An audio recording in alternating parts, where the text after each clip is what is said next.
जिला जैकबाबाद से रिपोर्ट कर रहे हैं जफर अली इमरानी। जैकबाबाद के सीनियर सहाफ़ी गुलाम नबी पे चौक पर सखर के रहायशी के कहने पर असरार अहमद वल्द लाल खान जकरानी ने सीनियर सहाफ़ी गुलाम नबी पे चौक पर मुख्तलिफ थानों में नाजायज़ 2019 के झूठे इल्ज़ामात की बुनियाद पर पुराने केसेस पर इल्ज़ाम आयद करके हरासमेंट करने लगा है। कभी 15 के पुलिस एहलकार को भेजकर बिला वजह तंग करता है, तो कभी सिटी थाना, तो कभी एयरपोर्ट थाना, तो कभी सदर थाना वालों की तरफ से तंग करवाने लगा। यहाँ तक कि वो गिरफ्तार करवाने की धमकियां भी देने लगा।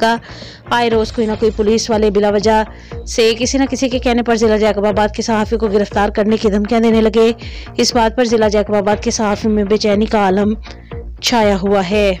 इस बात पर जिला जैकबाबाद के सहाफ़ियों का आला हुकाम से नोटिस लेने का मुतालिबा। हमारे जैकबाबाद के सीनियर सहाफ़ी गुलाम नबी पे चौक को पुलिस कई झूठे मुकदमात में हरासा कर रही है। असरार अहमद जकरानी की तरफ से सहाफ़ी गुलाम नबी पे चौक को जान से मारने की धमकियां भी दी जा रही हैं। अपने आदमी भेजकर हरासा कर रहे हैं। असरार अहमद जकरानी वल्द लाल खान जकरानी ने झूठी FIR करवाने की भी धमकियां दे रहा है, जिसकी हम शदीद अल्फाज में मजम्मत करते हैं। अगर जिला जैकबाबाद के सीनियर सहाफ़ी गुलाम नबी पे चौक को कुछ भी हुआ तो इसके जिम्मेदार असरार अहमद जकरानी होगा। सहाफ़ी का कानून के आलादारों के साथ IG सिंध, DIG लाड़काना और SSP जिला जैकबाबाद डॉक्टर सुमेर नूर चन्ना से नोटिस लेने का मुतालिबा। उन्होंने कहा कि जैकबाबाद के सीनियर सहाफ़ी गुलाम नबी पे चौक को तहफ़्फ़ुज़ फराहम किया जाए, बसूरत दीगर एहतजाज किया जाएगा।